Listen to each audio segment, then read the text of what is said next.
Okay. நான் இப்போ வந்து ஆப்பிரிக்கன் மகாகனியில மொத்தம் 5 வெரைட்டி இருக்கு அப்படின்னு சொல்லிட்டு இருக்கேன்ல. இது வந்து ஆப்பிரிக்கன் மகாகனியில காயா சனகலன்சிஸ் எப்படி வேரியேஷன் கண்டுபிடிக்கிறது அப்படி பார்த்தீங்கன்னா, இந்த தண்டு இருக்குல்ல, இது வந்து கோனிக்கல் ஷேப் இருக்கும். பார்த்தீங்கன்னா கீழ வந்து தடிமனா இருக்கும். போக போக போக போக வந்து அப்படியே சுருங்கிட்டு போகும். இது வந்து ரொம்ப தடிமனா இருக்கும். நீங்க பார்க்க மத்த செடிகளை விட. இதுதான் ஒரிஜினல் ஆப்பிரிக்கன் மகாகனி காயா சனகலன்சிஸ். இப்போ இந்த மரம் தான் வந்து இங்கெல்லாம் நடவு பண்ணியிருக்கோம். 6 கார் இடைவெளியில. இப்போ நீங்க ரோடு போடுறீங்க, காம்பவுண்ட் ஓரம், இல்ல வந்து உங்க தோட்டத்தோட வந்து வரப்பு ஓரங்கள் நட்டீங்கன்னா 6 கார் டிஸ்டன்ஸ் நட்டா இந்த மாதிரி அழகா வந்துரும்.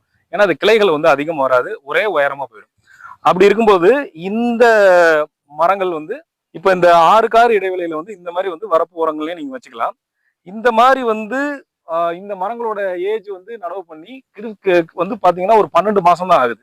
இந்த 12 மாசத்திலேயே கிட்டத்தட்ட இது வந்து ஒரு 12 அடி 13 அடி போயிடுச்சு. நடவு பண்ண உயரங்கிறது இந்த செடி அளவுக்கு தான். ஒரு 2 அடி 3 அடி உயரம் தான் நாங்க நடவு பண்ணோம். அதுவே வந்து ஒரு வருஷத்துல ஒரு 13 அடி 14 அடி அந்த ரேஞ்சில் வந்து வளர்ந்துருக்கு.